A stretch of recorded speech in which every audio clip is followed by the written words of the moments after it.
Super star രജനീകാന്തിന്റെ Himalayan യാത്രയുടെ ചിത്രങ്ങളാണ് ആരാധകരുടെ ഇടയിൽ ശ്രദ്ധ നേടുന്നത്.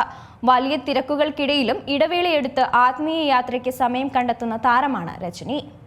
കോടികൾ പ്രതിഫലം വാങ്ങുന്ന സൂപ്പർ താരമാണെങ്കിലും സിനിമയ്ക്ക് പുറത്ത് നടൻ രജനീകാന്തിന്റെ സിംപ്ലിസിറ്റി പ്രശസ്തമാണ്.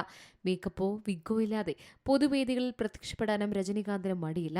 അത്തരത്തിൽ താരപ്രഭയിൽ നിന്ന് മാറി സുഹൃത്തുക്കൾക്കൊപ്പമുള്ള ഒരു യാത്രയിൽ നിന്നുള്ള രജനീകാന്തിന്റെ ചിത്രങ്ങളാണ് സോഷ്യൽ മീഡിയയിലെ ശ്രദ്ധ പിടിച്ചുപറ്റുന്നത്. ഷൂട്ടിങ്ങിന്റെ ഇടവേളകളിൽ ഹിമാലയ യാത്ര പോകുന്നത് രജനീകാന്തിന്റെ പതിവാണ്. ഇത്തവണ ഋഷികേശിലേക്കാണ് സുഹൃത്തുക്കൾക്കൊപ്പം താരത്തിന്റെ യാത്ര. വെള്ളം മുണ്ടും അരക്കെ കുർത്തിയും തോർത്തുപണിഞ്ഞ സിമ്പിൾ ലുക്കിലാണ് രജനീകാന്തിന്റെ ചിത്രങ്ങളിൽ കാണാൻ കഴിയുന്നത്.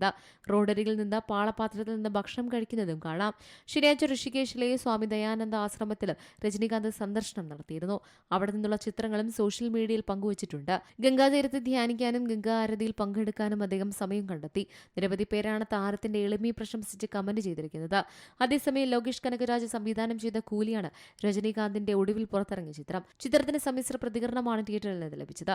നെൽസൺ സംവിധാനം ചെയ്യുന്ന ജയിലർ 2 ഷൂട്ടിംഗിലാണ് രജനീകാന്ത് ഇപ്പോൾ. ചിത്രത്തിന്റെ നിർണായക ഭാഗങ്ങൾ കേരളത്തിൽ വെച്ചാണ് ചിത്രീകരിക്കുന്നത്. ഇതിനായി കഴിഞ്ഞ ദിവസങ്ങളിൽ രജനീകാന്ത് കേരളത്തിലെത്തിയിരുന്നു. Entertainment desk, Zee Malayalam news. ഏറ്റവും പുതിയ വാർത്തകളും വിശേഷങ്ങളും വിരൽ തുമ്പിലറിയാൻ സി മലയാളം ന്യൂസ് എല്ലാ ഡിജിറ്റൽ പ്ലാറ്റ്ഫോമുകളിലും ലഭ്യം.